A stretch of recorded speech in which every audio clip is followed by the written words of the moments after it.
Story of love. কণ্ঠ আমাদের, অনুভূতি আপনাদের। হারিয়ে যাই ভালোবাসার গভীরে। প্রত্যাশীর কথায় রাত্রি নিজের কল্পনা জগৎ থেকে বের হলো। কিছুক্ষণ আগেই তারা দুইজনে বাগানে এসেছে। প্রায় বিকেলে এখানে সময় কাটায় তারা। সারাদিন প্রত্যাশী তেমন থাকে না, ভার্সিটি যেতে হয় তাকে। তাই দুইজন বিকেল থেকে একসাথে এখানে ঘুরে ঘুরে অনেকক্ষণ সময় কাটায়। বাগানে বিভিন্ন ধরনের ফুল গাছ, সাথে হরেক রকমের ফল গাছও আছে। এক সাইডে সুইমিং পুল, বাড়ির পেছনেও বিভিন্ন বিদেশি দেশি ফল গাছ রয়েছে। দি ভাই, আমি কিন্তু এই ফুলটা নেব, প্লিজ তুমি মানা করো না। আমার কিন্তু খোপা বেঁধে দিবে এটা। আর ঠিক আছে। রাত্রির কথায় প্রত্যাশী একটু মুখ ফুলালো। এটা কিন্তু ঠিক না রাত্রি, এটা আগে আমার জন্য ফুটেছে, তাই আগে আমি পরবো। আচ্ছা, এটা তুমি পড়ো, পরের ফুলটা কিন্তু আমার। ওমা, পরে তো দুইটা একসাথে ফুটবে। আহা, টুইন্স ফুল, আমি কিন্তু দুটোই নিয়ে নেব। তোমাকে কিন্তু তখন আর ভাগ দেব না বলে রাখলাম। কোমরে হাত গুজে রাত্রি উৎসাহিত হয়ে আওড়ালো। দুইজনেই ফুল নিয়ে এতক্ষণ গবেষণা করতে লাগলো। এদিকে প্রত্যাশীকে তার দাদিমা ডাক দেওয়ায় বাড়ির ভেতরে যেতে লাগলে রাত্রি তাকে আগে যেতে বলে। সে একটু পরে না হয়ে যাবে, কিছুক্ষণ পরেই সন্ধ্যা হবে। তাই তো সূর্যাস্ত দেখার জন্য কিছুক্ষণ থেকে গেল। বাগানে দুইজন মহিলা গার্ড পাহারা দাঁড়িয়ে রয়েছে। এদের সাথেও রাত্রি বোনের মতো সম্পর্ক গড়ে তুলেছে। নিজের মধ্যে এইরূপ মিশতে পারার ক্ষমতা হঠাৎ কিভাবে যে জাগ্রত হলো নিজেও বোধগম্য হয় না। তবে এখানে আসছে থেকে সব কিছুই তার ভালো লাগে। এই যে এখানের বাগানটা তার খুব প্রিয়। চারিদিকে এত এত বাহারি ফুল দেখে তার কিশোরী মন আপ্লুত হয়ে যায়। মনে হয় যেন ডানা মেলে উড়ে বেড়াক সে চারিদিকে। অলিক কল্পনা থেকে বেশি ঘিরে ধরেছে তাকে। হয়তো সেও তার রাগী প্রিন্সের প্রেমে পড়েছে কঠিনভাবে। ওই যে কথায় বলে না, লাভ অ্যাট ফার্স্ট সাইট, ওই রকমই হয়েছে হয়তো তার সাথে। তার জন্যই তো সে প্রেমে পড়ে চঞ্চল হয়ে গেছে। সব কিছুই রঙিন রঙিন মনে হচ্ছে তার। আপনি কই রাগী প্রিন্স? আরেকবার দেখা দিয়ে আমার কিশোরী মনকে একটু হলেও তৃষ্ণা মেটানোর সুযোগ করে দিন। এই পিপাসা যে আপনাকে দেখার জন্য বড্ড কাতর হয়ে আছে। এই মেয়ে, কে তুমি? আর এখানে বা কি করছো? নিজের ভাবনার মাঝেই হঠাৎই পুরুষালী গম্ভীর আওয়াজের কণ্ঠ প্রতিধ্বনিত হলো। হঠাৎ করেই কেমন যেন লাগলো সেই কণ্ঠ শুনে। ব্যক্তিটি হয়তো তার পিছনেই দাঁড়িয়ে আছে। কি হলো, কথা কানে যাচ্ছে না? কে তুমি? হঠাৎ পুরুষালী কণ্ঠে কেঁপে উঠল রাত্রি। কোনো জবাব সে সাথে সাথে দিতে পারল না। কি হলো, কথা কানে যাচ্ছে না? কে তুমি? ধমক দিয়ে কথা বলাতে রাত্রির সামনে ফিরে গেল। মাথা নিচু করেই হাত কচলাতে লাগলো। খুব অস্বস্তি হচ্ছে তার। সামনের ব্যক্তিটি রাত্রিকে দেখে ভ্রু কুঁচকে ফেলল। বোঝার চেষ্টা করলো মেয়েটিকে চেনার। মাথা নিচু করাতে ঠিকঠাক চিনতে পারল না গাউন পরিহিত মেয়েটিকে। হাতের কোটটি আরেক হাত দিয়ে পকেটে হাত গুজলো। গম্ভীর আওয়াজে ফের প্রশ্ন করলো, কাঁপা কাঁপা কণ্ঠে উত্তর দিল, রাত্রি। কোন রাত্রি? এইখানে রাত্রি নামে তো কেউ থাকে না। ওয়েট, তোমাকে কি দাদিমা নতুন নিয়োগ দিয়েছে? ব্যক্তিটির এক একটা কথা শুনে রাত্রি অবাক হয়ে গেল। অবাকতা এতটাই অটুট থাকলো যে চোখ তুলে সাথে সাথে ব্যক্তিটির দিকে তাকালো। আর এতেই যেন হঠাৎ করেই হোঁচট খেল কিশোরী মন। মনে এক অদ্ভুত অনুভূতি হতে লাগলো অবিলম্বেই। হবে নাই বা কেন, কাল্পনিক পুরুষটি যে তার সামনেই দাঁড়িয়ে আছে, সাথে এক ছত্র কিলার অ্যাটিটিউড। এখানেই হয়তো সে কুপকাত হবে পুরুষটির দৃষ্টির অন্তরালে। হার্টবিট এতটাই ফাস্ট হলো যে ভেতর থেকে বাইরে চলে আসার পায়তারা করছে। আপনি সত্যি এসেছেন রাগী প্রিন্স? আবার হারিয়ে যাবেন না তো চোখের পলকে? রাত্রির আওড়ানো বাক্য প্রহর খানিক নয় অনেকটাই বিরক্ত হলো। একে তো মেয়েটা ঠিকঠাক উত্তর দিচ্ছে না, সাথে এরূপ ড্যাব ড্যাব করে তাকিয়ে থাকাতে সে বিরক্তিবোধ যেন রাগেই রূপান্তরিত হচ্ছে।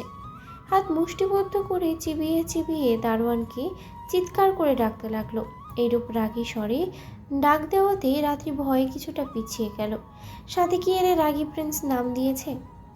দেখতে প্রিন্সের মতো হলে কি হবে, মনের ভেতরে মনে হয় সব আগুনের গোল্লা জমিয়ে রেখেছে, যা এখন ঝাড়ার জন্য দারোয়ানদেরকে ডাকছে। কিন্তু তার মাথায় ঢুকলো না প্রভুর দারোয়ানকে কেন রাখছে, এখানে দারোয়ানের কি কাজ। ভাবনার মাঝেই দারোয়ান দৌড়ে আসলো। জি মালিক, আপনি ডাকছিলেন? তোমাকে এখানে কিসের জন্য রাখা হয়েছে? বাড়ি পাহারা দেওয়ার লাইগা মালিক। তাহলে বাইরে থেকে এই মেয়ে ভিতরে ঢুকলো কিভাবে? এতগুলো টাকা নিয়ে যদি নিজের কাজ ঠিকভাবে করতে না পারো, তাহলে আজকে এই মুহূর্তে বেরিয়ে যাবে এই চাকরি ছেড়ে। প্রহরের এক একটা চিৎকারে দারোয়ান কেঁপে উঠল, সাথে হাত জোর করে নিজের চাকরি বাঁচানোর জন্য হাত জোর করতে থাকলো। এরপর রাত্রির দিকে এক পলক তাকিয়েই, মালিক মালিক, এমন করবেন না। আর ইনি তো রাত্রি ম্যাডাম। আপনি তো 1 মাস আগে ম্যাডামের এখানে আনছিলেন মালিক। আমি বাইরের কাউরে ঢুকাই নাই মালিক। তবু আমার চাকরি থাইকা বার করবেন না মালিক। মালিক, চাকরি থাইকা বার করলে বউ বাচ্চা নিয়ে কই যাবো মালিক? দয়া করুন মালিক।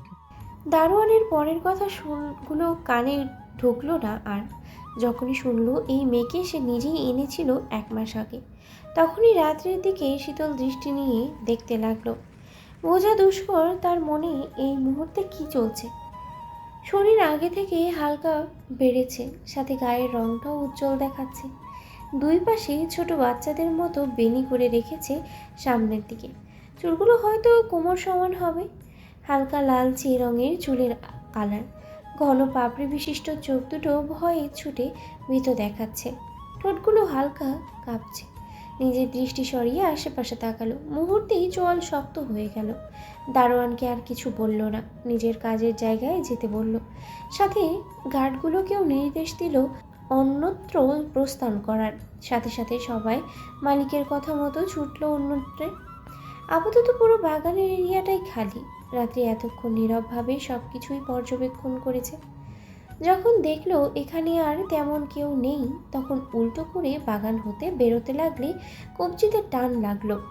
অমনি নিজের ব্যালেন্স হারিয়ে সামনের দিকে ঝুঁকিয়ে তৎক্ষণাৎ বাম গালে সজোরে থাপ্পড় পড়ল।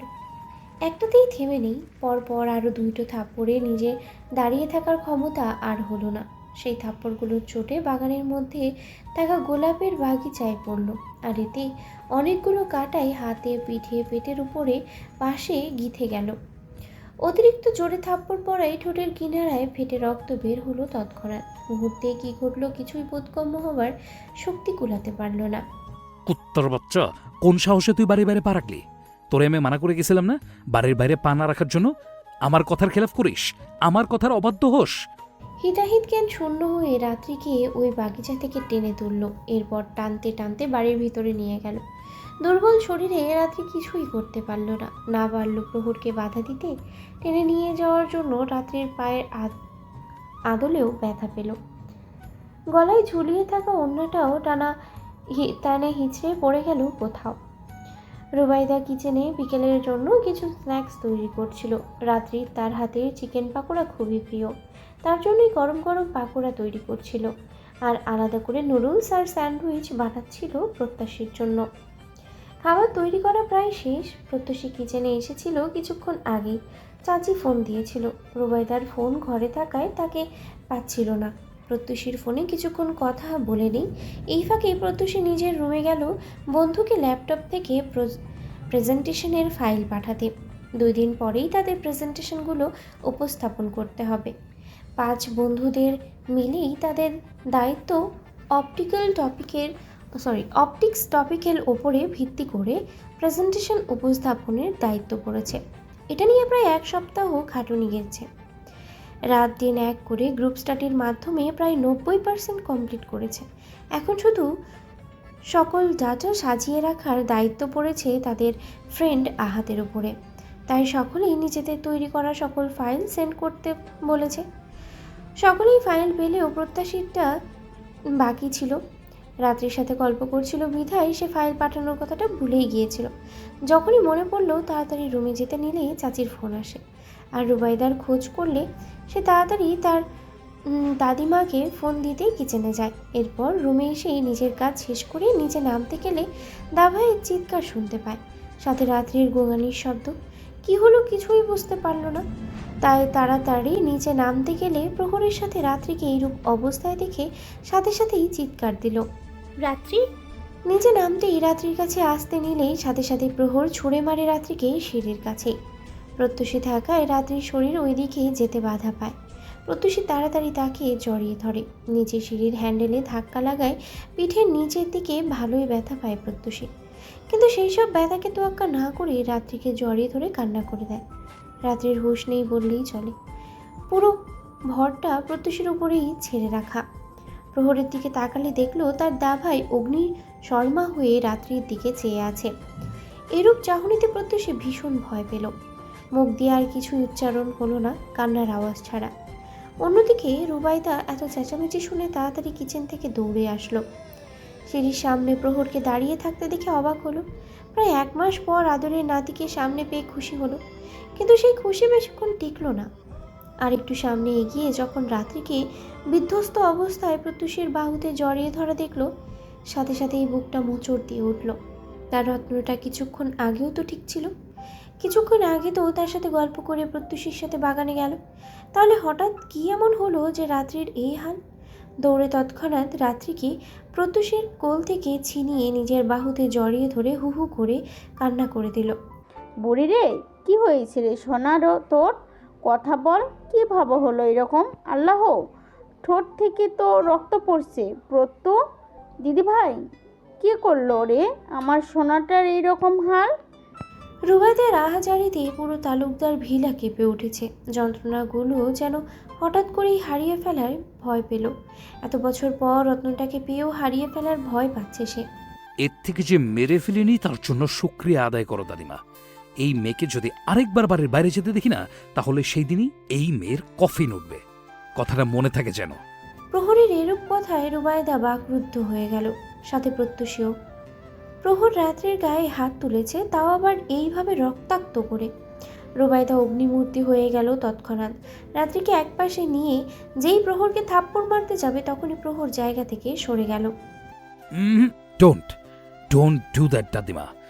একবার যদি আমার গালে এই মেয়ের জন্য থাপ্পড় ওঠে, তবে মনে রেখো এই বাড়িতে এই মেয়ে আর আমার শেষ দিন হবে। কখনোই আমাকে আর চোখের দেখাও দেখতে পারবে না, তাই এই দুঃসাহস দেখিও না। কথাটা শেষ করেই তাদেরকে পাশ কাটিয়ে সিঁড়ি বেয়ে উপরে উঠে গেল। উপরে উঠেই আবার হুঙ্কার দিল, আমার পারমিশন ছাড়াই মেয়ে যেন এক পাও এদিক ওদিক না করে। তার প্রতিটা নিঃশ্বাসের হিসাবও আমি নেব, সাথে তার বেঁচে থাকার অবলম্বনও। তাই এখন থেকেই তাকে সাবধান করে দিও। এই প্রহরের সম্পত্তি সে। শুভ্র সকালের মতোই চারিদিকে কুয়াশার আস্তরণ, সাথে আছে পাখিদের কলকাকলিতে ভরা পরিবেশ। বাড়ির পাশে আমলকি গাছটা ভীষণ ধোঁয়াশা হয়ে আছে। আশেপাশে তেমন কোনো কিছুরই পর্যবেক্ষণ হচ্ছে না। শীতটা আজকে একটু বেশিই পড়েছে। ডিসেম্বরের শেষ ভাগ বলে কথা। শীতের মৌসুম ধীরে ধীরে যেন বেড়েই যাচ্ছে পালাক্রমে। চাদরে মুড়িয়ে থাকা ষোড়শী কন্যা দাঁড়িয়ে আছে নিজের বরাদ্দকৃত বেলকুনিতে। 2 দিন আগে জ্বর থেকে উঠেছে। শরীরে এখনও রয়ে গেছে সেই জ্বরের প্রকোপ হওয়া দুর্বলতা। শরীরে কাটা ছিঁড়াগুলো লুকিয়েছে কিছু কিছু, তবে হাতের আর পায়ের ব্যথা এখনও রয়ে গেছে বেশ। আপাতত সেখানে 1 টাইম ব্যান্ডেজ করানো। সকাল থেকে একটু ভালো লাগছে শরীরটা, তাই নিজের শরীরটাকে আর একটু সতেজ করতেই বারান্দায় আসলো। তার বারান্দায় অবশ্য কিছু ফুলের গাছ লাগানো হয়েছে, সাথে কিছু কাটা ক্যাকটাস আর অ্যালোভেরা। তার নানুমণি একটি পাখির খাঁচাও দিয়েছে। সেখানে 2টো ক্যানারি পাখির বাচ্চা আছে। পাখিগুলোকে এখানে বলে মনে হয় না তার, হয়তো বাইরের দেশ থেকে আনিয়েছে তার নানুমণি। সে যখন অসুস্থ ছিল তার পরের দিনই এই পাখিগুলো তাকে এনে দেয়। এই পাখিগুলোকে দেখে প্রথমে অবাক হলেও পরে প্রচুর খুশি হয়। 2টা পাখি রেড, সাথে আছে তাদের হালকা হালকা সুরের আওয়াজ। খুবই ভালো লাগে তার ক্যানারি পাখিগুলোকে। প্রথমে সেগুলোকে বারান্দায় ঝুলিয়ে রাখলেও ঠান্ডার কারণে সেগুলো ঘরের মধ্যেই রাখা, যা বারান্দার সাথেই। ওদের আওয়াজে নিজের ভাবনার জগৎ থেকে বের হলো। এরপর নিজের গায়ে থাকা পাতলা চাদর ভালো করে মুড়িয়ে ভেতরে ঢুকে গেল। এরপর পাখিগুলোর সামনে দাঁড়িয়ে মুচকি হাসি হাসলো। খিদে পেয়েছে কি তোমাদের? ইস, তোমাদের তো খাবারই দেওয়া হয়নি গো। দাঁড়াও, আমি এক্ষুনি খাবার দিচ্ছি তোমাদের। কথাটা শেষ করেই পাশে থাকা পাখির খাবারের প্যাকেট থেকে খাবার নিয়ে দিল। এরপর পানির বোতলে পানিও ভরে দিল। পাখিগুলোর সাথে সাথেই নিজেদের আওয়াজ বের করে খেতে শুরু করলো। রাত্রিও খুশি মনেই তাদের কর্মকাণ্ড দেখতে লাগলো। আচ্ছা, তোমাদের তো নামই দেওয়া হয়নি গো। তোমাদের কি নাম দেবো বলো তো? নিজের মধ্যে কথা বলতে বলতে মুখে আঙুল দিয়ে ভাবতে লাগলো। এরপর যখন কিছু একটা মনে পড়লো, তখন সাথে সাথেই উৎপত্লতা ঘিরে ধরলো তাকে। পেয়েছি নাম। তোমাদের নাম আজকে থেকে মন্টু সন্টু। সন্টু মন্টু, ঠিক আছে? তো তোমাদের গায়ের রং যেহেতু দুজনেরই সেম, তাহলে দুজনকে একসাথে একই এই নামে ডাকবো। বোঝার তো উপায় নেই তোমাদের দেখে আপাতত, যখন বুঝতে পারবো তখন না হয় আলাদা করে সেই নামের ভাগ করে দেব। ঠিক আছে আমার সন্টু মন্টু? রাত্রির বাচ্চা সুলভ আলাপে সন্টু মন্টু খুশি হলো হয়তো। তার জন্যই তাদের দেওয়া ডাক নামে কিচিরমিচিরের শব্দ করে সুরেলা আওয়াজ করতে লাগলো। আজ 5 দিন পর রাত্রি নিচে নেমেছে ডাইনিংয়ে লাঞ্চ করার জন্য। এতদিন সে ঘরেই খাবার খেয়েছে। অবশ্য সে হাতে নিয়ে খায়নি, সবসময় রুবাইদা আর প্রত্যাশী খাইয়ে দিয়েছে। রুবাইদা সবসময় রাত্রির পাশেই ছিল, একদম ছোট্ট বাচ্চার মতো যত্ন করেছে। প্রত্যাশী ভার্সিটিতে গুরুত্বপূর্ণ ক্লাস থাকায় তাকে প্রত্যেক দিন ক্লাসে যেতে হয়েছে। নিচে নেমেই ভয়ে ভয়ে আশেপাশে তাকালো। যখন দেখলো ভয়ের জন্য সেই মানুষটা নেই, তখন হালকা শান্তি অনুভব করলো। এরপর ধীর পায়ে ডাইনিংয়ে গিয়ে বসলো। এসেছিস বুড়ি? আমি তো কাজের জন্য উপরে যেতেই পারছিলাম না রে বনু। খিদে পেয়েছে খুব, তাই না রে বুড়ি? নানুমণির কথায় শিশুসুলভ আচরণে হাসি দিয়ে মাথা নাড়ল, মানে তার খিদে লাগেনি তেমন। দি ভাই এখনো আসেনি নানুমণি? না রে বুড়ি, ও আস্তে আস্তে বিকেল হবে। মেয়েটার পড়াশোনার চাপে একদম নেতিয়ে পড়েছে। কয়দিন পর তো তোরও কলেজ শুরু হবে। নানুমণির কথায় রাত্রির মন উৎফুল্লিত, তাই ঘিরে ধরলেও সেটা আবারও নিমিষেই খারাপ হয়ে গেল। আমি তো আবার কলেজে যাব না নানুমণি, শুধুমাত্র পরীক্ষা দেবার পারমিশন পেয়েছি আমি। রাত্রির কথায় তৎক্ষণাৎ রুবাইদা ভ্রু কুঁচকে প্রশ্নবোধক চাহনিতে চেয়ে থেকেই, কলেজে যাবি না মানে? আর কার পারমিশনের কথা বলছিস? কে আবার? তোমার ওই বোন মেজাজি নাতি? রাত্রি আনমনে কথাটা বলে জিভে কামড় দিল।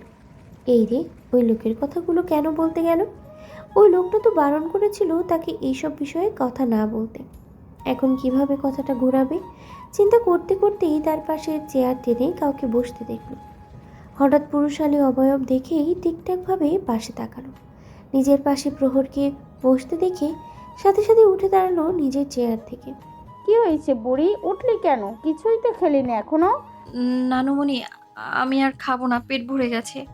রাত্রির কথায় প্রহর বিরক্ত হলো, সাথে নিজের দাদিমাকে নিজের খাবার দিতে বলল। রুবাইদা আবারও রাত্রির দিকে তাকিয়ে তাকে ধমক দিল খাওয়ার জন্য। নানুমণি থেকে ধমক খেয়ে তাড়াতাড়ি চেয়ারে বসে পড়ল। তৎক্ষণাৎ চোখে অশ্রুরাও ভিড় করলো। কেন জানি এই লোকের সামনে ধমক খেয়ে লজ্জা পেল। মাথা নিচু করে খাবার নাড়াচাড়া করতে লাগলো। অস্বস্তিও হচ্ছে খুব। খাবারের সাথে হাডুডু খেলতে বলেনি কেউ। চুপচাপ সবগুলো খাবার 10 মিনিটের মধ্যে ফিনিশ করবে। প্রহরের গম্ভীর কথায় হালকা কেঁপে উঠল। তার কথায় তৎক্ষণাৎ খাওয়া শুরু করলো। এদিকে রুবাইদাও খাবার নিয়ে আসলো প্রহরের জন্য। রাত্রিকে চুপচাপ খেতে দেখে প্রহরের দিকে তাকালো। দাদু ভাই, বলছি যে রাত্রির কলেজের ভর্তি সব কিছুই কি ঠিকভাবে হয়েছে? কয়েকদিন পরেই তো ক্লাস শুরু হবে। ভর্তি কার্যক্রম শেষ। ক্লাস কখন থেকে শুরু হবে? 5 দিন পরেই। তাহলে তো রাত্রির জন্য প্রয়োজনীয় সব কিছুই কেনাকাটা করতে হবে। ড্রেস কোড কী কালারের রে? রুবাইদার কথায় প্রহরের খাবার খাওয়া থেমে গেল। সাথে সাথেই চোখ তুলে তার দিকে তাকালো। ড্রেস কোড দিয়ে কি হবে? কি হবে মানে? রাত্রি কলেজে যাবে কি পরে তাহলে? তোমাকে কে বললো যে ওকে কলেজে যেতে হবে? ভর্তি করেছিস কলেজে যখন, তখন তো ক্লাস করতে কলেজে যেতেই হবে। তোরাও তো গিয়েছিস, এখন সেসব কথা ভুলে গিয়েছিস? আমি কিচ্ছু ভুলিনি দাদিমা, কিন্তু হয়তো তুমি তোমার শর্ত ভুলে যাচ্ছ। আমি কিছুই ভুলিনি দাদু ভাই। তবে আমি যা করছি তার মধ্যে বাগড়া দিতে এসো না, ফল কিন্তু ভালো হবে না। কথাটা শেষ করেই নিজের খাওয়া কমপ্লিট করলো। এরপর পাশে তাকিয়ে রাত্রির প্লেটের দিকে তাকালো। এখনো অর্ধেক ভাত বাকি আছে। এই মেয়ে কি খাবার নিয়ে গবেষণা করছে নাকি? তার খাওয়া শেষ, আর এই মেয়ে এখনো প্লেটে অর্ধেক খাবারও শেষ করতে পারলো না। ইডিয়েট। বিরক্ত হয়ে কথাটা বলেই নিজের কোট ঠিক করতে করতে বেরিয়ে গেল।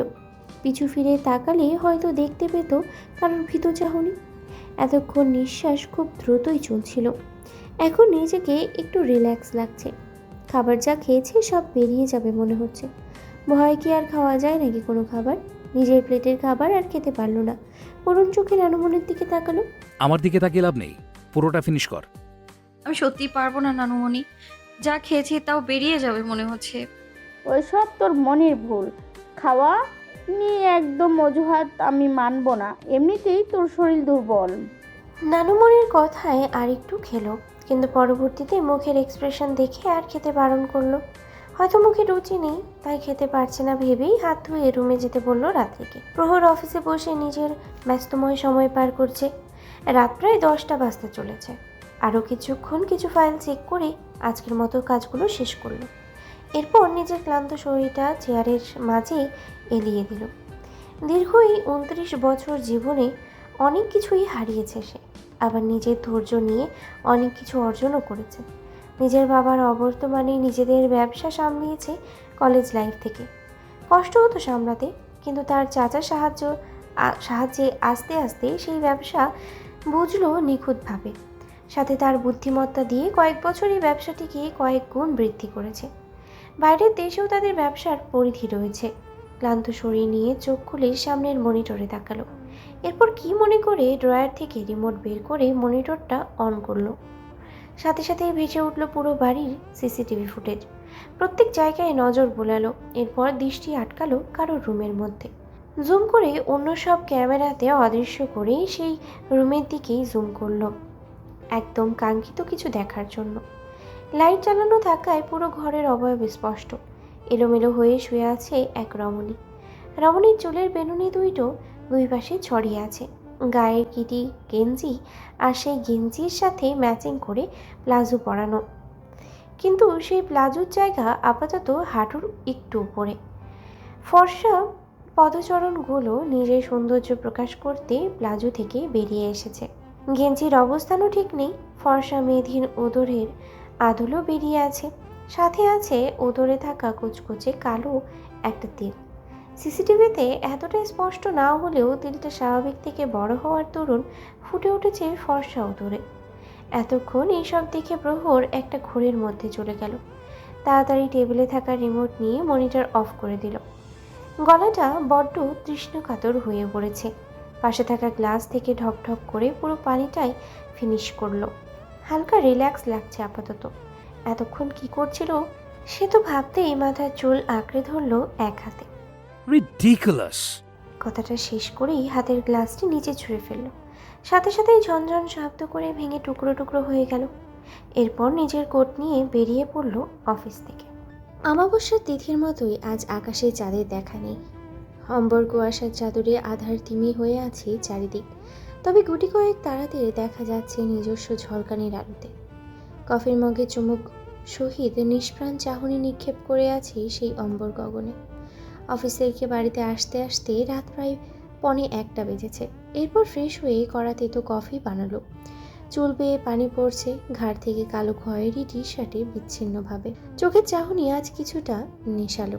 হয়তো ভাবছে নিজের মধ্যে থাকা কোনো অজানা টানের সম্পর্কের কথা, সাথে তার সাথে আবদ্ধ কিশোরী নারীটির কথা। হয়তো বা নয়, কি জানি কি গোলপাক খাচ্ছে এই পুরুষটার চোখে। বোঝা বড় দায়। কারো দরজায় নক করাতে নিজ ভাবনা সমাপ্ত করলো। সাথে অনুমতি দিল রুমে আসার। এত রাতে তার দাদিমা ছাড়া কারোর সাহস নেই এই রুমে প্রবেশ করার। নিজের পাশেই দাদিমার অস্তিত্ব আছে দেখেই তার দিকে ফিরে প্রশ্নবোধক চাহনি নিক্ষেপ করলো। ভাত দেব কি, নাকি সব সময়ের মতোই খেয়ে এসেছিস? খেয়ে এসেছি দাদিমা। দুপুরটা না হয় আমার কথা রাখতে বাড়ির খাবার খাস, কিন্তু রাতের খাবার খেলে দোষ কোথায়? দাদিমা, তুমি রিজনটা জানো, শুধু শুধু প্রশ্ন করো না। নিজেকে এভাবে কেন কষ্ট দিচ্ছিস প্রহর? তোর বোন আর আমি তো আছি তোর পাশে। তবুও নিজের এই অভিশপ্ত জীবনকে স্বাভাবিক করে নতুন করে আবার শুরু কর। আমরা তোর পাশে আছি। তোমরা আছো দেখি আমি এখনো শান্ত আছি দাদিমা, তা না হলে এই রাজ্য ধ্বংস রাজ্যে পরিণত হতো। এভাবে বলতে নেই দাদু ভাই, এখন তো কিছুই অবশিষ্ট নেই। যাদের ঘিরে তোর এই ক্রোধ তারাই তো নেই দাদু ভাই। দাদিমার কথায় শান্ত চোখে কিছুক্ষণ চেয়ে থাকলো তার দিকে। এরপর চোখ সরিয়ে নিজের হাতে থাকা আংটিটি ঘোরাতে থাকলো নিজের ভাবনা অনুযায়ী। আমার এই অপেক্ষার অবসান কিছুটা হলেও লঙ্ঘন হয়েছে, আর সেটা তুমিই সহজ করে দিয়েছো দাদিমা। প্রহরের কথায় কিছুটা কেঁপে উঠল তার দাদি। ভয়ার্থক চোখে কিছুক্ষণ প্রহরকে পর্যবেক্ষণ করে পিছিয়ে গেল। নিজের মধ্যে থাকা ভয়গুলো কেন জানি হাতেও কম্পমান হতে দেখা গেল। উফ, মাই সুইট দাদিমা, এইভাবে কাঁপছো কেন? যাকে খাওয়ানোর কথা তাকেই খাওয়াতে পারলাম না ঠিকভাবে, আর কিছু না করে তুমি কাবাকাবি করছো। নট ফেয়ার দাদিমা। প্রহর, এইসব ছেড়ে দে আর এভাবে নিজেকে কষ্ট দিস না। তোর এখন বিয়ে হয়ে গেছে। রাত্রি দিদিভাই বয়সে ছোট হলেও সংসার করার উপযুক্ত। তুই ওর সাথে সংসার কর মন দিয়ে, দেখবি সব ঠিক হয়ে যাবে। দাদিমার কথায় প্রহর অট্ট হাসিতে ফেটে পড়ল। হাসতে হাসতে বিছানায় গিয়ে মাথা এলিয়ে বুক উপর করে শুয়ে পড়ল। মাথার নিচে 2 হাত গলিয়ে উপরে চাঁদের দিকে তাকালো। ওই কিশোরী মেয়েটা এখনো কিন্তু নাবালিকা, আর তুমি বলছো তার সাথে সংসার করতে? হাসালে দাদিমা, হাসালে। এই প্রহর তালুকদারকে সামলানোর মতো ধৈর্য আর শক্তি কোনোটাই তার থেকে নেই। তাই এসব অযৌক্তিক কথা আর কখনো যাতে না শুনি। কিন্তু রাত্রি তো... এই টপিকে কথা বলতে চাইছি না। প্রহর কথাটি বলেই সোজা হয়ে শুয়ে পড়ল। দাদিমা আর কিছু বলার সাহস পায়নি। এমনিতেই আজকে অনেক কিছু বলে ফেলেছে। ছেলেটা এমনিতেই কথা কম বলে, সবসময় গম্ভীর মুখেই থাকে, সাথে রাগ করা তো আছেই। এসব চিন্তা করতে করতে বেরিয়ে পড়ল তার দাদিমা। প্রহর সাথে সাথে রিমোট দিয়ে দরজা লক করে দিল। এরপর লম্বা হয়ে শুয়ে জর্জরিত এক হাসি দিল। এই হাসির অন্তরালে লুকিয়ে আছে কারো স্নিগ্ধ চাহনি, আবার কারো ধ্বংসের স্তূপ। রাত্রি, কি রে, উঠবি নাকি পানি ঢালবো? আজ কিন্তু তোর টিউটর আসবে। প্রত্যুষের ডাকে নড়ে চড়ে আবার শুয়ে পড়ল রাত্রি। এভাবেই কয়েকবার ডাক দিতেই রাত্রি আলসি নিয়ে ঘুম ঘুম চোখেই কম্বল সহ উঠে বসল। দি ভাই, আর একটু পরে উঠি, খুব ঠান্ডা লাগছে গো। একদম না, দাদিমা কিন্তু এখনই আসবে। এরপর ধমক খেলে আমি কিন্তু বাঁচাবো না।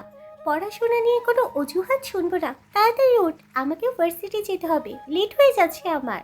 প্রত্যুষের কড়া ধমকে মুখ ফুলিয়ে পেট থেকে নামলো। দিন দিন আলসামি ঘিরে ধরেছে তাকে। সবাই হয়তো আদরটা একটু বেশিই দিচ্ছে, তাই এখন আর নিজের অতীতের কথা মনে পড়ে না তার। মনে পড়ে না চাচা চাচির বন্দি জীবনের কথা। এখানেও সে বন্দি থাকে, তবে এই বাড়ির প্রত্যেকটা মানুষ তাকে খুবই যত্ন করে। পোশাক থেকে শুরু করে খাবার সব কিছুই এক্সট্রা যত্ন নেই সবাই, তবে বেশি যত্ন করেই তার নানুমণি। এইসব ভাবতে ভাবতে ওয়াশরুম থেকে ফ্রেশ হয়ে বের হলো। শীতের কাঁপুনি উঠে গিয়েছে তার। প্রত্যুষী তাড়াতাড়ি লম্বা একটা লোমশ যুক্ত জ্যাকেট পরিয়ে দিল রাত্রির শরীরে। জ্যাকেটের সংযুক্ত টুপিও উঠিয়ে দিল মাথায়। ফর্সা গোলগাল মুখে একদম কোরিয়ান বাচ্চা মনে হচ্ছে প্রত্যুষীর নিকট রাত্রিকে। গাল টিপে তাড়াতাড়ি নাস্তা করার জন্য নিচে নিয়ে গেল। রাত্রি যেতে বারণ করলেও শুনল না তার কথা। সকাল 9টায় রাত্রির জন্য ইংলিশ, আইসিটি, বাংলার জন্য মেয়ে টিউটর রাখা হয়, আর সন্ধ্যায় অ্যাকাউন্টিংয়ের সাবজেক্টগুলোর জন্য অন্য আরেক মেয়ে টিউশন। রাতে ইকোনমিক্স প্রত্যুষীর কাছেই পড়বে, যেহেতু সে ইকোনমিক্স নিয়ে পড়াশোনা করছে। প্রায় 2 ঘন্টা পরেই চলে গেল রাত্রির টিউটর। রাত্রি বই খাতাগুলো গুছিয়ে রাখলো টিউটর যাওয়ার পরপরই। কখনো বাসায় টিচারের কাছে এসে পড়েনি। যতটুকু পড়েছে নিজে নিজেই সব কিছু আয়ত্ত করার চেষ্টা করেছে। পড়াশোনায় বরাবরই বেশ ভালো। এতক্ষণ একাধারে বসে থাকায় শরীর ম্যাচ ম্যাচ করছে, তাই নিচে যাওয়ার উদ্দেশ্যে রুম থেকে বের হয়ে নিচে নেমেই সোফায় বসলো। এরপর সামনে থেকে রিমোট নিয়ে টিভি অন করে কার্টুন দেখা শুরু করলো। এটা অবশ্য তার প্রায় অভ্যেস হয়ে গেছে। এই টাইমে প্রহর বাড়িতে থাকে না, তাই নিশ্চিন্তে নিচে থাকতে পারে সে। তবে সদর দরজার বাইরে বের হতে পারে না আর। তার জন্য মাঝে মাঝেই তার আফসোসও হয়, কিন্তু কি আর করার আছে তার। বন্দি জীবন এভাবে খুব একটা খারাপ কাটছে না তার। এসব কি দেখা হচ্ছে? হঠাৎ করে প্রহরের কথায় হাত থেকে রিমোট পড়ে গেল রাত্রির কোলে। এই লোক এই সময় এখানে কেন? সাথে চারপাশে চোখ বলিয়ে কাউকে খোঁজার চেষ্টা করলো, কিন্তু কপাল খারাপ, কেউই এখানে নেই। এমনিতে তো রুম্পা তার সাথে বসে বসে কার্টুন দেখে, আজ কই গেল এই মেয়ে? ঢোক গেলেই গায়ে পড়া জ্যাকেটটা খামচে ধরে সোফা থেকে উঠতে নিলেই ডোন্ট মুভ। প্রহরীর ধমকে আবার বসে পড়ল সোফায়। প্রচণ্ড ভয় পাচ্ছে আপাতত এই লোকটাকে সে। তার প্রথম প্রেমিক পুরুষ ছিল এই লোক, কিন্তু ওই দিনের ব্যবহারেই সেই সব প্রেমিক উধাও হয়ে ভয় জড়ো হয়েছে। তাও আবার এই সেই ভয় না, ভীষণ রকমের হাড় কাঁপানো ভয়। এই মেয়ে বোবা, তুমি চুপ করে আছো কেন? কথাটা বলেই রাত্রির সামনে এসে দাঁড়ালো। এভাবে দাঁড়ানোতে রাত্রির সাথে সাথেই মুখটা নিচের দিকে নামিয়ে ফেল। এই লোকের দিকে দৃষ্টিপাত করা তার পক্ষে সম্ভব না। অবশ্য এই লোকের সামনে পড়াই ঠিক না। ভাবনার মাঝেই বাম কাঁধে প্রহরের শক্ত বাহুর চাপ পড়ল। সাথে সাথেই কেঁপে উঠল রাত্রি, চোখ খিচে বন্ধ করে ফেলল। কথার অবাধ্যতা আমার পছন্দ না, লিটল গার্ল। অবশ্য সেই দিনের কথা ভুলে যাওনি। কার্টুন দেখছিলাম। বয়স কত তোমার? 17। এই বয়সে দাদিমা কিন্তু স্বামী সংসার সামলিয়েছে, আর তুমি এই বয়সে কার্টুন দেখছো। আদৌ কি তোমার বয়স 17 নাকি 7? প্রহরের এসব কথা শুনে রাত্রির চোখ খুলে তার দিকে তাকালো। কাঁধে শক্ত করে চেপে রাখাই ব্যথা পাচ্ছে রাত্রি, কিন্তু মুখে তার প্রকাশ পাচ্ছে না। কার্টুন আমার প্রিয়, তাই এ সময় একটু কার্টুন দেখি আমি, আর বিকেলে একটু। আজকে থেকে আর কার্টুন দেখা চলবে না, এই টিভি আজ থেকে অফ থাকবে। প্রহরের শীতল চাহনির সাথে এরূপ কথায় রাত্রি আর কিছু বলার সাহস পায়নি। এখন কিচেনে গিয়ে এক কাপ কড়া করে ব্ল্যাক কফি নিয়ে আসো, উইদাউট সুগার।